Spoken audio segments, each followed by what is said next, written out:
Existia uma moça, por volta ali dos seus 19, 20 anos, chamada Cristina. Mas essa moça, a Cristina, ela tinha um sonho de se casar, de constituir família, de ter o seu lar, de cuidar do seu lar, ser ali a parceira do seu esposo, dentro da constituição de uma família. E ela sonhava com isso, em ter aquele casamento maravilhoso, aquele lar, aquele companheirismo com seu esposo. E aí, um belo dia, ela conheceu um rapaz bastante interessante, que se mostrou bastante educado, bastante cortês, bastante promissor. Eles namoraram, noivaram e finalmente se casaram. E ela teve aquele casamento maravilhoso que ela sempre sonhou. E aí um dia, indo na lua de mel, eles finalmente tiveram ali a sua noite maravilhosa, na lua de mel, aproveitaram. Ela dormiu e no dia seguinte, quando ela acordou com o café da manhã na cama. Ela ficou feliz, nossa, como meu marido é generoso, é atencioso, né? E ela percebeu que junto com aquelas mesinhas de café da manhã, tinha um bilhetinho ao lado do café da manhã. E ela, nossa, que legal, né? Foi lá, pegou o bilhete, abriu e começou a ler. E ela percebeu que era uma lista com horários na frente. E ela viu, 6 da manhã, acordar e despertar seu marido com um beijo. 6:30 da manhã, após a higiene pessoal, preparar o café da manhã do seu marido. 7 horas, despedir o seu marido na porta com um beijo e um desejo de bom trabalho. 7:30, lavar a roupa. 8:30, lavar a louça. Não sei o quê, preparar o almoço, limpar a casa, passar o aspirador. Aquela lista de tarefas incessantes. 6 da tarde, receber o marido na porta, perguntar como foi seu dia, preparar o jantar. 8 horas, estar de banho tomado, perfumada e esperando pela cama. Ela olhou aquilo, achou um pouco esquisito, mas falou, tá bom, beleza, vamos tentar, né? E ela começou aquele relacionamento, aquele casamento, após passar toda aquela festa da lua de mel, e ela começou a perceber que, mês após mês, ano após ano, ela começou a ser esmagada pelo peso da expectativa de ser a esposa perfeita, de realizar cada uma dessas ações, cada uma dessas tarefas minuciosamente, de forma correta, de forma perfeita. E ela percebeu que cada vez que ela se equivocava, que ela errava alguma coisa, que ela faltava, o marido se tornava amargurado, crítico, brigava com ela, chamava a atenção. Ela foi cada vez mais sendo tomada pela culpa, pela depressão, e ela resolveu encerrar aquele relacionamento. Ela achou, não, esse relacionamento é abusivo, não dá mais para a gente continuar. Ela encerrou aquele casamento, pediu divórcio, decidida a nunca mais se casar, porque esse negócio de casamento não era para ela. E aí na semana passada, a gente deu uma estudada até um pouco longa, né, no capítulo 4, onde Paulo vai mostrar o exemplo de Abraão para mostrar o que acontece com alguém que é justificado e como isso ocorre na vida de alguém. Como é que a certeza da promessa, a garantia da promessa, te faz ser impulsionado à obediência, te faz seguir em direção ao cumprimento dessa promessa muito antes de vê-la se realizar. Então, quando Abraão olha para Deus e confia de que aquilo que Deus está prometendo vai se concretizar, mesmo sem ver diante dele, ele segue em frente. Ele abandona a sua casa, a sua família e vai constituir a promessa que Deus havia prometido. E a Bíblia diz que essa fé, que essa confiança lhe foi atribuída como justiça. E várias vezes no capítulo 4 ele usa essa expressão, atribuído, atribuído, até chegar a dizer que mesmo para aquele que não trabalha, mas confia em Deus, esse é justificado. Esse recebe o crédito da justiça divina. E agora o que vai acontecer? Cada vez mais, essa incompreensão que talvez aqueles teóricos, aqueles mestres da lei, judaizantes, estavam alimentando, vão começar a crescer dentro deles agora, observando essa doutrina que Paulo está explicando. E Paulo começa a antecipar esses questionamentos, provavelmente Paulo já pregou várias vezes essa mensagem dessa carta, e ele já sabe de cor todas as refutações, tentativas de argumento. E ele começa agora então, o capítulo 6, justamente antecipando uma dessas perguntas. Porque veja, a gente vai pular aqui o capítulo 5, mas o 5 ele vai falar muito da questão da substituição, né, que Cristo ofereceu. Cristo se entrega no nosso lugar. E aí alguns vão olhar e vão falar assim, né, olhando, por exemplo, o verso 20 do capítulo 5. A lei veio para que aumentasse a ofensa, mas onde aumentou o pecado, aumentou muito mais a graça. Paulo está dizendo aqui o seguinte, olha, vamos pegar, por exemplo, lá o Sinai. O povo de Israel sai do Egito e eles têm uma noção equivocada ou insuficiente de quem eles são. Para eles está tudo certo, eles vivem ali entre eles e eles não são pecadores, porque eles não fazem nada de errado. Aí Deus vem e dá a lei a eles. E quando a lei aparece diante deles, e eles começam a compreender o grau de exigência de justiça que Deus exige deles, eles começam a ter um diagnóstico mais preciso de quão na lama eles estão. Paulo então argumenta o seguinte, olha, quando não havia lei, não havia pecado. Paulo não está falando isso literalmente. O que ele quer dizer é o seguinte, quando não se tinha noção do que havia na lei, as pessoas achavam que não tinham pecado. Quando eu estava aprendendo a dirigir ainda e tal, e aí eu estava dirigindo com meu pai do lado, e meu pai ficava, né? Filho, errou aqui, errou ali, conserta isso, está errado. E eu achava estranho, porque quando eu estava dirigindo sozinho, nada disso acontecia, né? Aí eu falei com ele assim, pai, é estranho, porque quando eu estou sozinho, isso não acontece. Só acontece quando o senhor está do meu lado. Ele falou assim, não. Acontece. Mas como você não tem experiência na direção, você não sabe o que você está fazendo de errado. Quando tem alguém aqui experiente vendo o que você está fazendo, essa pessoa vai fazer você saber o que está acontecendo. Então esse é o caso da lei. Havia ignorância. E por causa dessa ignorância, as pessoas não tinham noção da gravidade do pecado. Só que Paulo vai argumentar, mesmo assim, a morte reinou de Adão até Moisés. Ou seja, desde a queda até a lei ser outorgada, a morte acontecia. Por quê? Porque havia sim o pecado, a gente só não tinha noção. A gente não tinha o diagnóstico correto. E aí, quando a lei foi dada, de fato, e as pessoas tiveram noção da gravidade, do tamanho do pecado que elas estavam envolvidas, elas perceberam que o juízo era iminente. E aí Paulo faz a virada aqui do seu argumento. Mas onde o pecado se mostrou exageradamente gigantesco, a graça se mostrou muito maior. Diante de um pecado gigantesco, a graça se mostrou infinitamente maior. E aí os inquisidores de Paulo vão perguntar assim, tá bom, Paulo, então se eu entendi seu raciocínio, você está falando assim que quanto maior o pecado, maior a graça e a misericórdia de Deus. Sim, está correto. Então o seu raciocínio lógico é que se eu pecar ainda mais, Deus vai se mostrar ainda mais misericordioso. Então o meu pecado é uma forma de glorificar a Deus, amém? Paulo está falando assim, não, vocês estão loucos? É isso que vocês entenderam do que eu estou falando? E aí ele vai então iniciar o capítulo 6, verso 1, fazendo essa pergunta retórica. Que diremos então? Vamos continuar no pecado para que a graça se mostre ainda maior? Então na cabeça desses homens, eles entenderam completamente equivocado o que Paulo estava falando. Ele falou assim, olha, vamos continuar pecando, vamos continuar executando a injustiça para que a graça de Deus possa abundar ainda mais, possa te mostrar ainda mais eficiente. E aí Paulo, para anular essa visão, para refutar essa pergunta que ele levanta, é que ele escreve esse capítulo 6 aqui, né, para usar como argumento de que agora na vida dos crentes, o pecado não vai imperar. Por quê? Ele vai passar o capítulo 6 explicando que agora vai haver uma mudança de senhorio na nossa vida. Nós trabalhávamos como escravos para um senhor e agora passamos a trabalhar para um outro senhor. Por isso tudo vai ser diferente. Por isso que ele vai responder aqui no verso 2 o seguinte, de modo nenhum, claro que não. Vamos continuar pecando para a graça se mostrar ainda abundante? De forma alguma. Como viveremos nós ainda no pecado se nós morremos para o pecado? Ou será que vocês ignoram que todos nós que fomos batizados em Cristo Jesus, fomos batizados na sua morte? Fomos sepultados com ele na morte pelo batismo, para que como Cristo foi ressuscitado dentre os mortos pela glória do Pai, assim também nós andemos em novidade de vida. Ele está falando aqui, e ele usa essa linguagem do batismo, ele não está aqui simplesmente discutindo a questão da cerimônia batismal, embora ela seja assim o símbolo que ele tem em mente, mas a palavra que ele usa aqui é justamente essa ideia de ser sepultado, de ser, a gente fala batismo porque vem dessa ideia de você sepultar alguém na água. Ou seja, quando Cristo foi colocado no túmulo após a sua morte, todos nós que cremos fomos colocados naquele túmulo com ele. Portanto, nós morremos para o pecado. E quando Cristo ressuscitou, nós ressuscitamos junto com ele, pela fé. Portanto, agora, nós andamos em novidade de vida. Ele vai falar um pouco mais sobre isso lá em Coríntios, né? Quando ele diz, se alguém está em Cristo, é uma nova criatura. As coisas antigas, a velha ordem, a vida passada, aquele jeito antigo e obsoleto de se viver para si, isso passou, isso é passado. Tudo se faz novo. Tudo agora vai ser diferente. Agora a gente vive um novo paradigma, onde o pecado não é mais o nosso Senhor.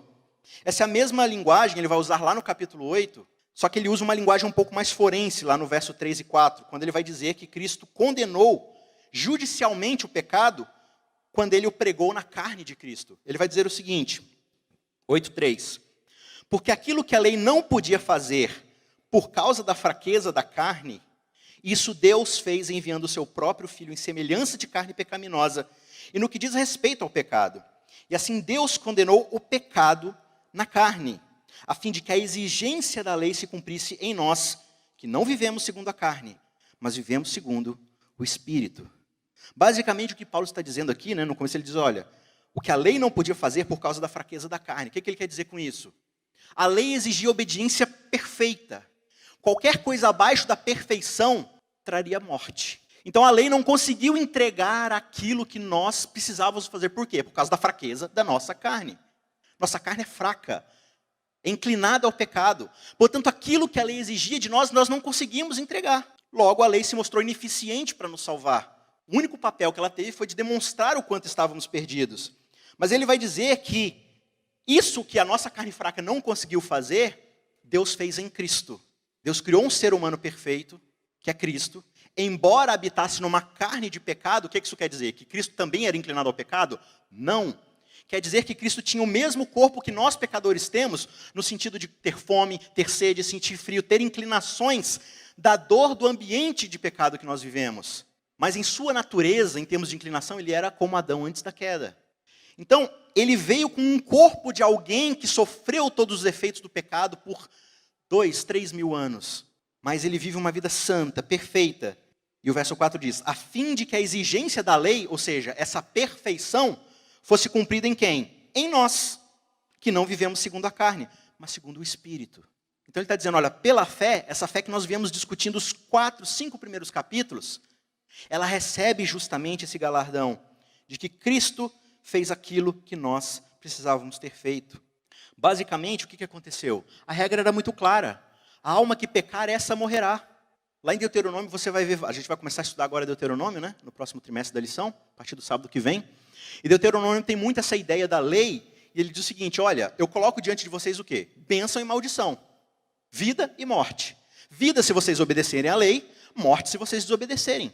É simples assim. E aí o que vai acontecer? A gente vai lá e desobedece. Naturalmente nós temos que morrer. Aí Cristo vem e ele obedece perfeitamente. E aí ele tem que viver. Mas aí ele morre. Aí dá bug no sistema. Porque aquele que deveria viver morreu. E aí meio que gera um crédito, que é essa graça superabundante. E agora Paulo está dizendo que esse crédito pode ser atribuído, pode ser creditado na nossa conta pela fé. Essa linguagem vai ser bem explicada se você ler o capítulo 5. Mas eu vou pegar só aqui o verso 18 e 19, que resume bem o espírito do capítulo, onde ele diz o seguinte, olha, portanto, assim como por uma só ofensa veio o juízo sobre todos os seres humanos para condenação, ou seja, por causa do pecado de Adão, todo ser humano esteve debaixo do juízo, assim também por um só ato de justiça, ou seja, o de Cristo, veio a graça sobre todos para a justificação que dá vida. Porque como pela desobediência de um só homem, muitos se tornaram pecadores, assim também por meio da obediência de um só, muitos se tornaram justos. Paulo aqui então está desenvolvendo a ideia, que é meio que a ideia que rege as coisas, como elas funcionam. É a ideia da representatividade. Então em Adão nós somos representados. E aí muitos vão inquirir o seguinte, não, mas é injusto eu pagar pelo pecado que Adão cometeu. Só que a ideia que a Bíblia nos apresenta é que no lugar de Adão, nenhum de nós faria diferente. É como se, aqui eu estou usando logicamente uma linguagem humana, mas é como se Deus tivesse olhado para a humanidade em potencial e tivesse escolhido o melhor de nós. Aquele com mais potencial de perfeição. É justamente aquele que se relaciona com Ele, que anda no jardim, que escuta em primeira mão tudo que Deus tem a dizer sobre a sua vontade e como governar juntamente com Ele o jardim. Adão era o melhor que nós tínhamos, era o nosso campeão. Portanto, ele é o nosso representante. E quando ele falha, todos nós falhamos. Nenhum de nós teria alcançado um resultado melhor. Você fala assim, mas é injusto isso acontecer. Só que ele vai falar o seguinte, olha, só que da mesma forma o contrário acontece. Por causa da obediência de um só homem, todos nós recebemos a justiça que ele realizou. Porque no lugar de Cristo, nenhum de nós faria melhor. Ninguém alcançaria o resultado que Cristo alcançou. Por isso, Cristo é esse novo representante. Cristo é o novo Adão. Cristo é o ser humano como Deus intentou que o ser humano fosse feito. É por isso que quando Cristo é batizado, a voz que clama do céu clama, este é o Filho amado em quem eu tenho prazer. Esse é o Adão que deu certo. Esse é o Adão que de fato eu criei para ser. Por isso agora nós somos representados por esse novo Adão. Mas essa representação só vai acontecer se nós morrermos no velho Adão e ressuscitarmos no novo Adão. A linguagem da semente está presente lá em Gênesis 3, né? Da descendência, da semente. Então todos nós nascemos a partir de uma semente estragada. Mas a proposta do Evangelho é que mesmo tendo nós nascidos numa semente estragada, nós podemos ser enxertados numa semente perfeita.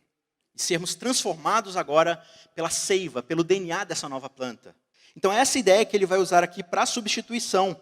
E aí voltando aqui para o verso 6 do capítulo 6, Paulo segue então no seu argumento dizendo o seguinte: nós sabemos disto, a nossa velha natureza foi crucificada com Cristo, para que o corpo do pecado seja destruído, ou seja, o corpo do Adão que caiu, e nós não sejamos mais escravos do pecado.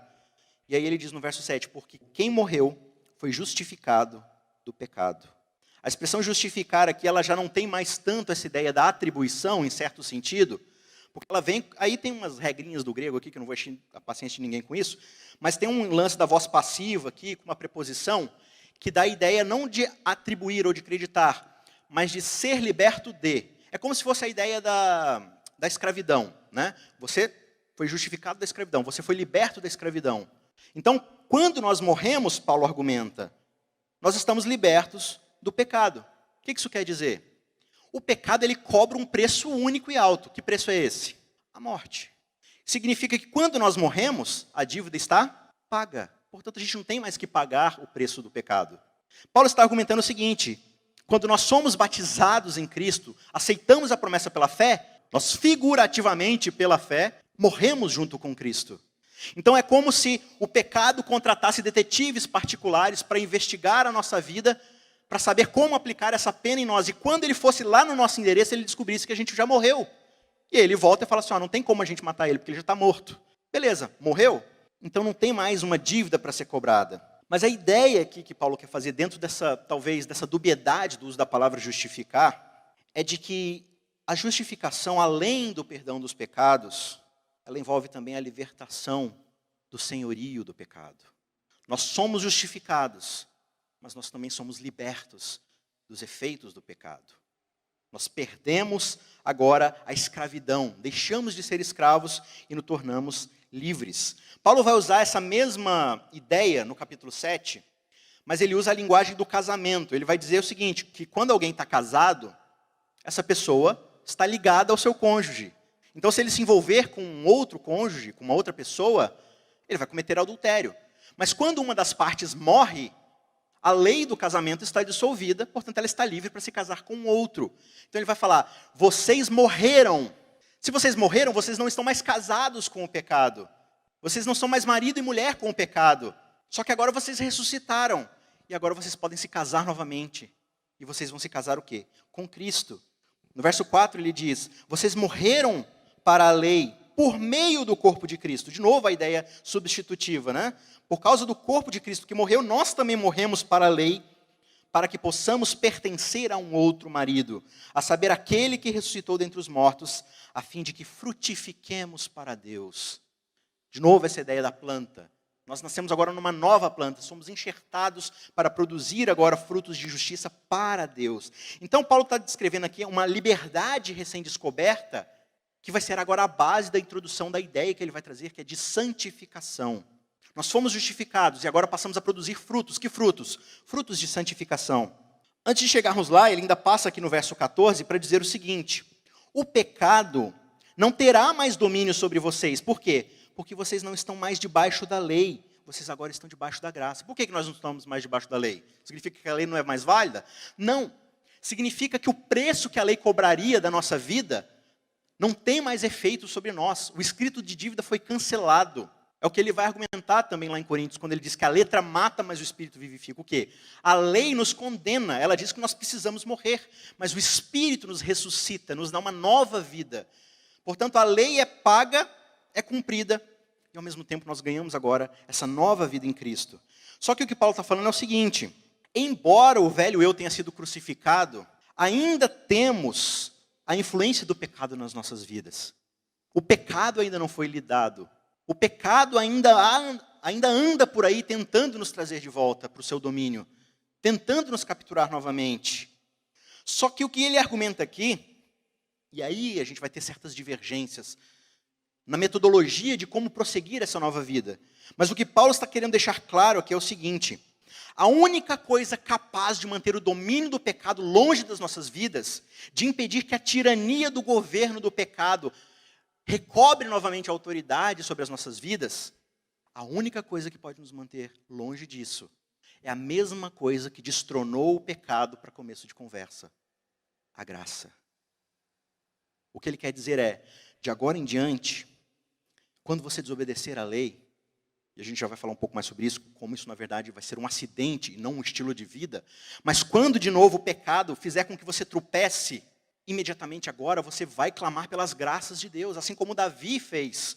Senhor, purifica-me das minhas iniquidades, lava-me, limpa-me, não atribua a mim as minhas iniquidades, me perdoa, me salva, me santifica. Agora a luta é diferente. Ele diz aqui no verso 15, e então, já que estamos diante da graça, então, não estamos mais debaixo da lei, significa então que a gente pode pecar à vontade. Peraí, vocês estão fazendo um esforço para distorcer o que eu estou falando, né? Paulo poderia dizer. É lógico que não, e aqui tem uma exclamação, né? De modo nenhum. É lógico que por causa da graça a gente não vai agora continuar vivendo em pecado. Será que vocês não sabem que ao se oferecerem como servos para a obediência, vocês são justamente servos daquele a quem obedecem? Seja do pecado que leva à morte, ou da obediência que conduz à justiça? Mas graças a Deus, mesmo nós tendo sido escravos do pecado, agora nós viemos a obedecer de coração a uma nova doutrina que nos foi entregue. E uma vez libertos do pecado, nós fomos feitos servos da justiça. Porque nós fomos comprados dessa escrita de dívida. A gente foi tirado da escravidão. Que sentido faz alguém que, a duras penas, a um preço tão gigantesco, é resgatado de uma prisão de escravidão e ela voluntariamente volta para essa escravidão que o manteve cativo e o destruiu? Qual é o louco que vai fazer isso? O que ele está falando é, agora vocês servem a um novo Senhor. Vocês estão debaixo de uma nova autoridade. O pecado costumava ser o Senhor de vocês. Mas desde que vocês morreram ali no batismo, agora vocês servem a um novo Senhor. O senhorio de Cristo começou. Então, agora que vocês foram libertados do pecado como Senhor, agora vocês trabalham para Ele. Então, é mais ou menos o seguinte: antes, nós servíamos ao pecado. E por causa que servíamos ao pecado, nós éramos inimigos de Deus. Com todas as nossas forças, nós batalhávamos contra Deus, contra a sua lei, contra a sua vontade. Nós éramos rebeldes. Esse é todo o panorama que Paulo dá nos 3 primeiros capítulos. Mas agora houve uma mudança, porque nós trocamos de Senhor. E agora nós servimos a Deus e lutamos contra o pecado. Nós agora odiamos o pecado, batalhamos contra o pecado. Porque o pecado é do time de lá, né? Você joga por outro time agora. Não faz sentido você ficar como um agente duplo, tentando servir 2 senhores. É a linguagem que Jesus usa, né? Ninguém pode servir 2 senhores. Ou ele vai odiar um e amar o outro, ou amar o outro e odiar o um. Não tem como você servir os 2. O cristão agora, Paulo começa o capítulo 5 dizendo, por causa da justificação pela fé, temos paz com Deus. Deus não está mais irado conosco. Por quê? Porque sua ira foi descarregada no seu Filho na cruz. Então agora nós podemos nos aproximar de Deus, como Hebreus diz, né? Nós podemos entrar no Santo dos Santos com ousadia. Por quê? Porque aquela cortina que demonstrava os nossos pecados e nos separava de Deus, foi rasgada na cruz. E agora nós podemos nos relacionar novamente. Não existe mais uma espada de fogo na frente do jardim. Agora nós temos acesso direto a Deus. O exílio acabou. E por causa disso, agora nós nos relacionamos com Ele. Só que se nós temos paz com Deus, é impossível que nós tenhamos paz com o pecado. Se nós ainda temos paz com o pecado, significa que ainda não nos reconciliamos com Deus. O que isso significa? Significa que quando eu peco, esse pecado não é acariciado. Eu não fico satisfeito com o resultado. Isso me incomoda, isso me entristece, isso me dá nojo. Isso causa em mim uma profunda necessidade de me ajoelhar diante de Deus e falar, Senhor, foi sem querer mais uma vez, mas pelas tuas misericórdias, pelas tuas graças, perdoa as minhas transgressões, me santifica e me guia na vereda da justiça. Eu não quero, Senhor, voltar para o caminho da escravidão. Eu agora vivo para ti, eu vivo para te obedecer, eu vivo pela tua graça. Nós não podemos mais ter paz com o pecado, porque nós temos paz com Deus. E uma coisa exclui a outra. Não significa que nós seremos livres do pecado enquanto não formos glorificados. Mas agora o senhorio é diferente. Agora o jogo virou. Significa então que olhando para o futuro, assim como Abraão olhou para o futuro pela fé na promessa, quando nós pela fé acreditamos que fomos justificados, nós vivemos então, como ele começa o capítulo dizendo, vivemos em novidade de vida, olhando para o quê? Para uma nova criação. Embora esse mundo ainda gema por causa dos efeitos do pecado, ele vai argumentar lá no capítulo 8, nós já vislumbramos uma terra nova, uma terra perfeita, um céu onde habita a vontade de Deus. Se pela fé eu já vivo nesse lugar, que tipo de vida eu vivo? Eu vivo a vida desse lugar. Eu vivo segundo as regras desse lugar. Eu não pertenço mais à antiga ordem. Portanto, quando eu olho para o futuro, para essa realidade que irá acontecer no futuro, isso necessariamente vai transformar completamente a minha forma de viver o hoje. Portanto, deve haver um profundo contraste entre a pessoa não convertida e a pessoa convertida. Se ambas são iguais, ou as duas são convertidas ou as duas não são. Não tem como haver essa semelhança. Então ele segue no verso 20 para dizer, olha, quando vocês eram escravos do pecado, vocês estavam livres em relação à justiça. O que isso quer dizer? Que vocês não serviam à justiça, vocês faziam o que vocês queriam. Cada um andava segundo a sua própria vontade. Esse é o panorama lá do capítulo 1. E ele diz, naquele tempo, quais foram os frutos que vocês escolheram? Qual foi o resultado dessa vida que vocês viviam? E ele responde, somente coisas que agora fazem vocês se envergonharem do passado de vocês. Por quê? Porque o fruto que a impiedade, que a rebeldia produz, conduz à morte. Verso 22. Agora, porém, vocês foram libertados do pecado e transformados em servos de Cristo. E os frutos agora que vocês escolhem são frutos para a santificação.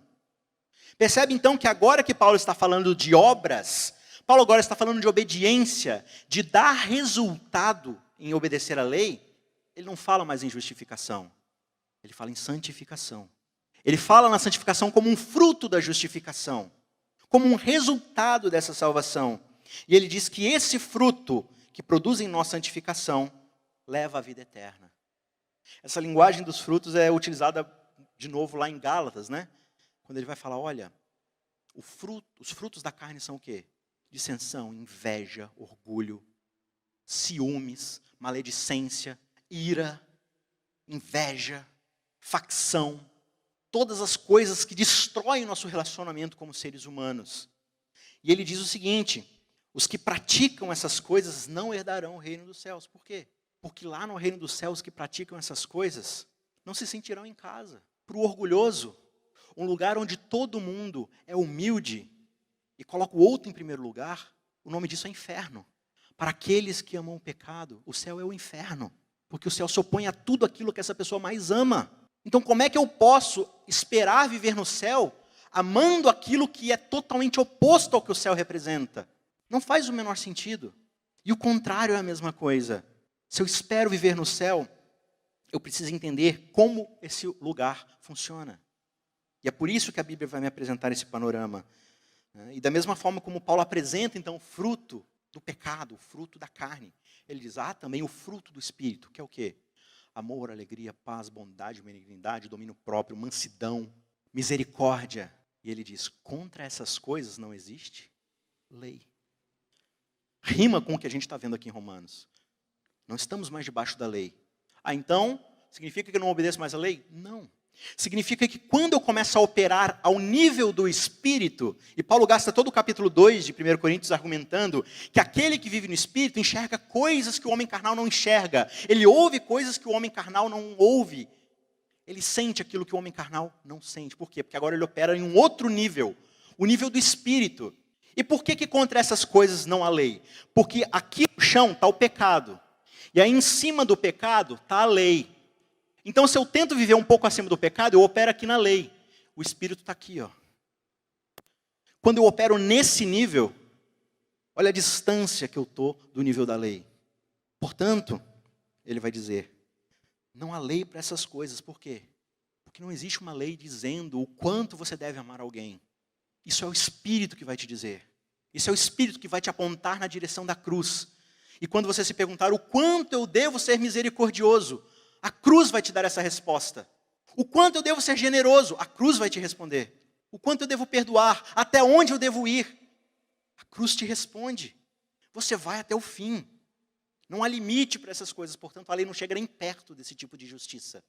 Aquele que é manso, aquele que é humilde, aquele que ama, aquele que tem paciência, aquele que é bondoso, aquele que é fiel, que é manso, que tem domínio próprio. Por que essa pessoa vai se preocupar com a lei?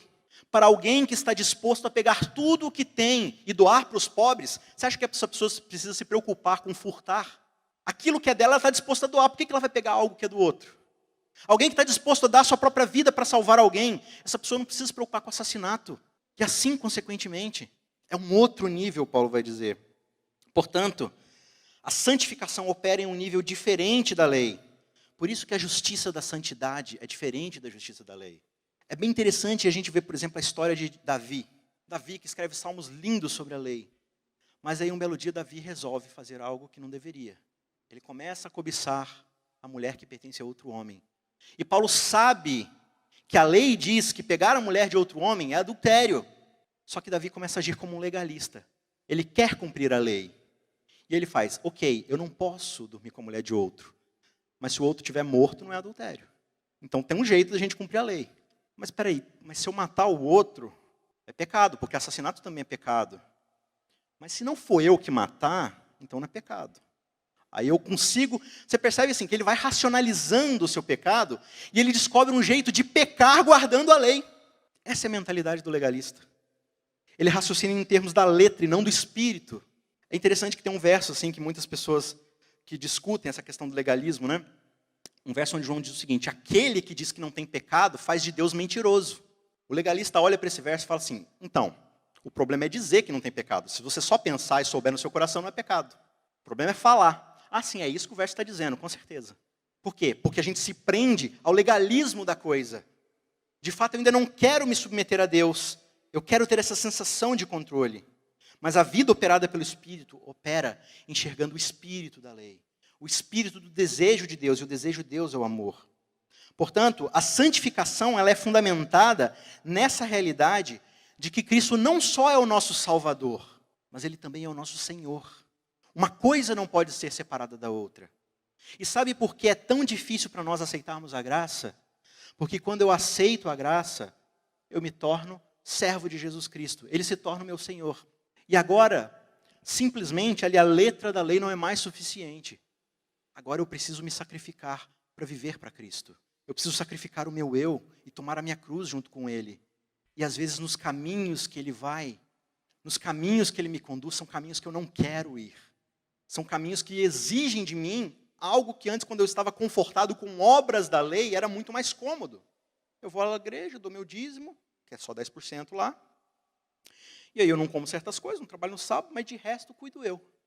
Então Deus não vai interferir aqui em certas coisas que eu faço, que alguns poderiam julgar meio egoístas, talvez. Mas assim, não tem um parâmetro muito claro para isso. Então, acho que eu estou ali sabe? A gente começa a afrouxar o padrão da lei. Por quê? Porque a gente ainda olha para a letra e não para a cruz.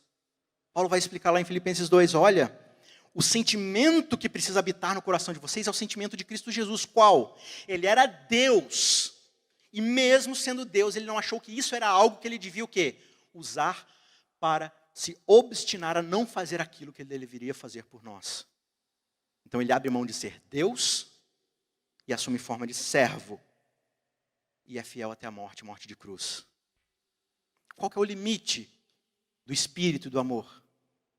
É você ser Deus e assumir forma de servo. Se você ainda não alcançou esse nível, você ainda está longe da perfeição. Longe da perfeição. É por isso que isso só pode ser operado na base da fé. Na base da justiça de Cristo. Então, como esse Cristo que é o nosso Salvador não pode ser separado do Cristo que é o nosso Senhor, assim jamais a graça pode ser separada da fé. E ambas não podem ser separadas das obras que dão frutos. Uma coisa está amarrada à outra, uma coisa é causa da outra. Uma coisa opera mediante a outra. A vida que nós vivemos em Cristo jamais pode ser separada da vida que nós vivemos por Cristo e para Cristo. Nós agora somos pertencentes a um novo Senhor.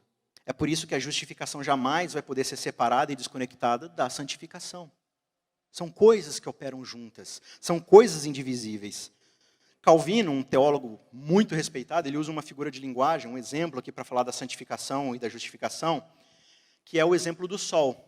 O sol emite tanto luz quanto calor, certo? Luz e calor. A luz ilumina, o calor esquenta. Só que um não opera sem o outro. A mesma radiação que gera o calor gera a luz.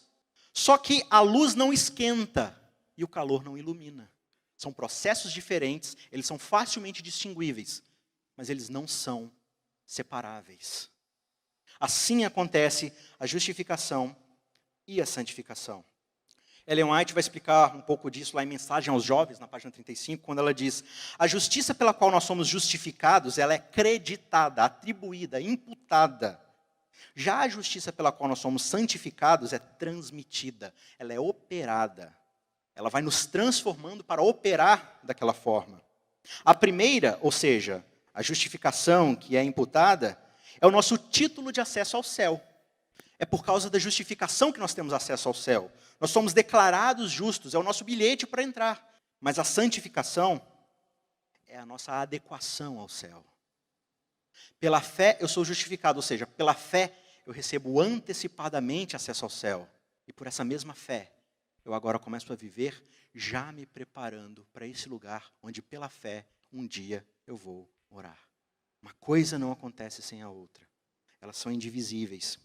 E aí a gente pode se perguntar assim, e essa é uma dúvida que muitas vezes a gente não compreende, essa ideia da salvação. Por quê? Porque na nossa cabeça, a gente cresceu com essa ideia de que ser salvo é ser salvo do inferno.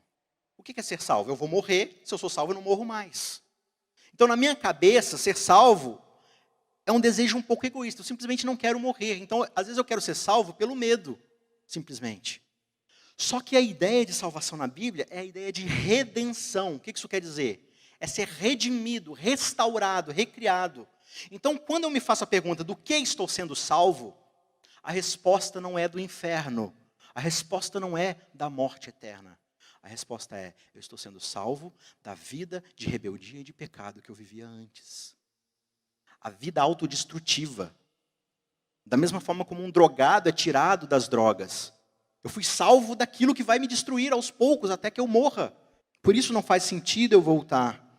Então, do que estou sendo salvo? Da vida de pecado. Da vida de autodestruição. Então, para que eu estou sendo salvo? Para o contrário disso.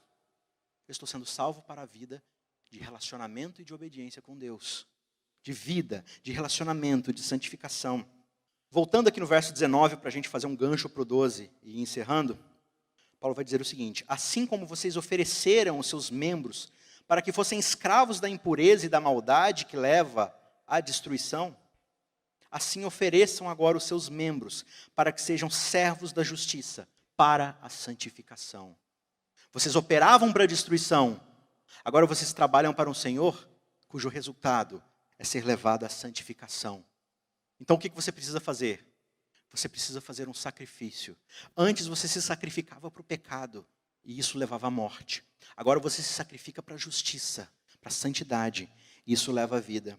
Eu quis voltar aqui para o 19, porque essa é justamente a linguagem que Paulo vai agora utilizar no capítulo 12, quando ele vai então pegar todo um apanhado do que ele passou explicando esses 11 primeiros capítulos, e ele começa o capítulo 12 dizendo o seguinte: portanto, irmãos, pelas misericórdias de Deus, eu peço, ofereçam o corpo de vocês como o quê?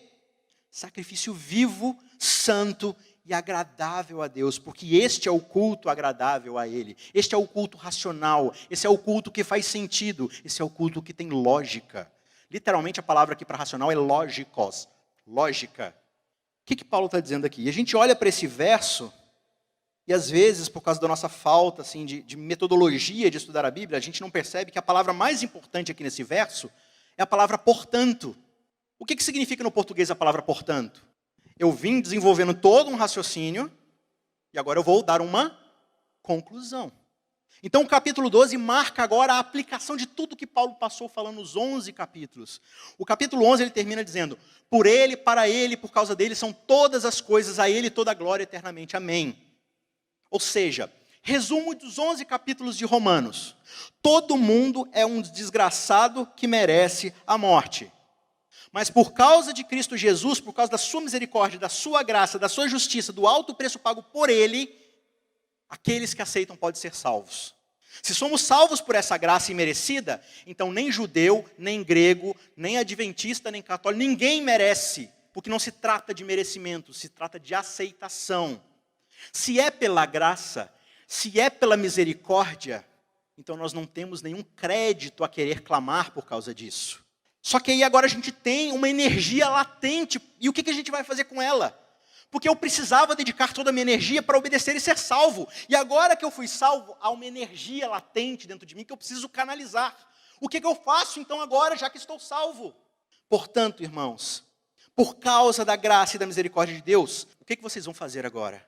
Vocês vão oferecer o corpo de vocês como um sacrifício vivo, santo e agradável. É um sacrifício, mas é um sacrifício vivo. O que isso significa? Que não é a vida de vocês no sentido de vida-morte que vocês vão oferecer. É a vida no sentido de viver. A vida de vocês agora é um sacrifício. O seu respirar, o seu acordar, o seu trabalhar, o seu se relacionar, tudo aquilo que você chama de vida, agora pertence a Deus, porque você sacrificou para Ele. Você entregou no altar dele, então isso agora pertence a Ele. Qualquer coisa diferente de uma vida 100% entregue no altar de Deus, é o contrário de um culto racional. Porque na nossa cabeça do século XXI, culto é o quê? É o ir na igreja, cantar alguns hinos, ouvir um bom sermão e voltar para casa e viver a minha vida particular no resto da semana. E aí eu venho aqui todo sábado, todo domingo, toda quarta, falo, Deus é maravilhoso, Deus é tudo, a Ele toda honra e glória, e aí de domingo a sexta o que eu faço? Eu vivo para minha glória, eu vivo para o meu orgulho, eu vivo para minha honra, eu vivo para o meu eu. Esse é um culto que faz sentido? Este não é um culto racional. E aí, eu amo a Deus, eu acho Deus maravilhoso, aí eu falo assim, não, com Deus está tudo certo. O problema é meu chefe.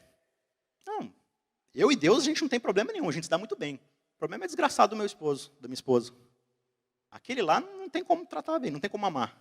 Aquele que não ama a Deus, a quem não vê, como é que vai amar o seu irmão que vê? Não funciona. É por isso que Jesus vai resumir esses 2 grandes mandamentos para falar assim, olha, o amor a Deus, com toda a sua força, com toda a sua energia, com toda a sua mente, com todo o teu coração, com todo o teu trabalho, ele só vai poder ser oferecido e recebido com Deus quando ele é dedicado a quem? A sua imagem e semelhança, o próximo. É por isso que agora, ele vai dizer no verso 2, não vivam conforme os padrões deste mundo. Quais são os padrões desse mundo? E esse verso aqui é muito usado, né? Não, mundanismo é a roupa que eu visto, é a comida que eu como, é o lugar que eu vou, é as coisas que eu uso no meu corpo. De certa forma, essas coisas são fruto de um sistema mundano. Mas o que Paulo está falando aqui é de uma filosofia de vida. É da ordem das coisas. Que ordem é essa? Que filosofia de vida é essa? A filosofia de viver para si mesmo. Aquilo que ele vem combatendo toda a sua carta. Esse padrão de viver para si, esse padrão de que você olha para Deus como uma ferramenta para alcançar seus objetivos, esse padrão que qualquer mundano vive, que é o seguinte, o que eu preciso de Deus? Eu preciso desse favor. O que eu preciso sacrificar para obedecer e para receber esse favor? Tal coisa. Então eu entrego isso, a gente fica quitte. E às vezes a gente opera assim na nossa vida. Ok, a Bíblia diz que eu tenho que entregar 10% do meu salário, o que significa que os outros 90% são meus. Então quer dizer que eu preciso entregar 10 para Deus poder abençoar os outros 90 para eu ter o dinheiro para gastar. Esse é o jeito mundano de enxergar as coisas. Quer dizer então que eu só preciso tirar um dia para Deus. Então se eu ficar um dia sem trabalhar, os outros dias Deus não pode querer colocar a mão porque é meu. Então qual que é a mentalidade do mundo? É a mentalidade do pagão. Eu sacrifico uma parte da minha vida para que Deus ou os deuses não possam ter acesso ao restante que pertence a mim. Paulo está falando, não se amoldem a esse jeito de viver. Vocês se entregam como um todo, toda a vida de vocês, como um sacrifício vivo.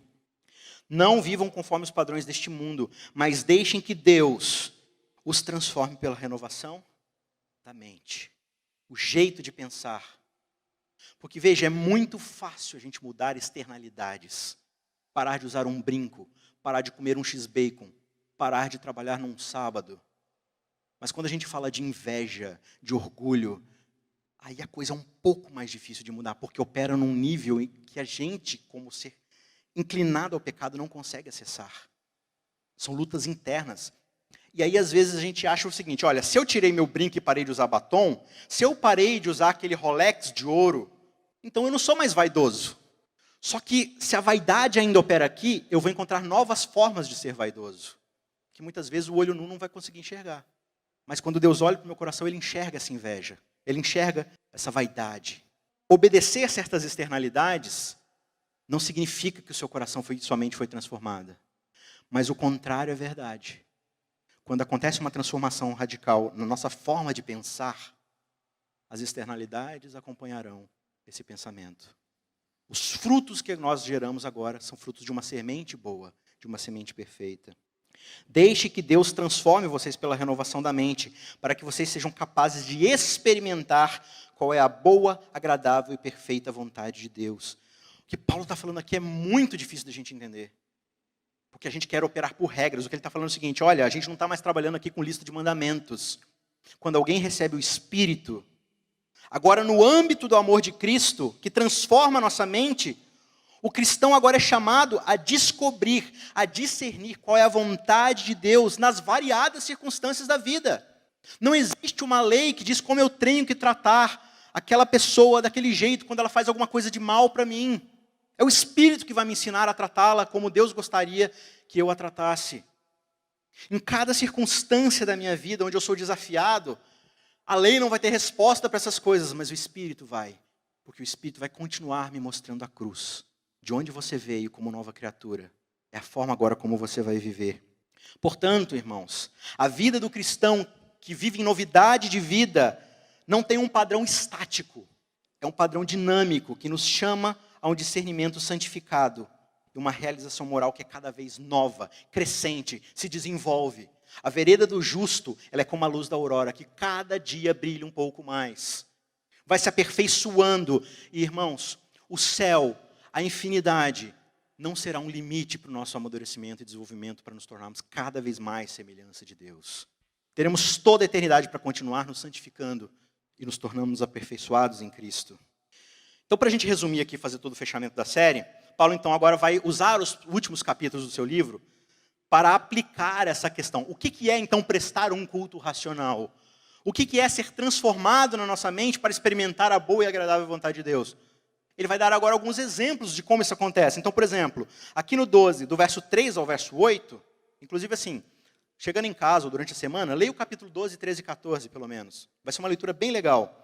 Mas no capítulo 12, do verso 3 a 8, Paulo vai falar o seguinte, olha, usem os dons de vocês, aquilo em que vocês sabem fazer bem, em vez de ficar usando só para ganhar dinheiro e acumular posses, use para servir o seu próximo. Se você é bom em aconselhar, aconselhe. Se você é bom em ser hospitaleiro, faça. Se você é bom em ser misericordioso, em doar, em administrar, faça isso pelo outro.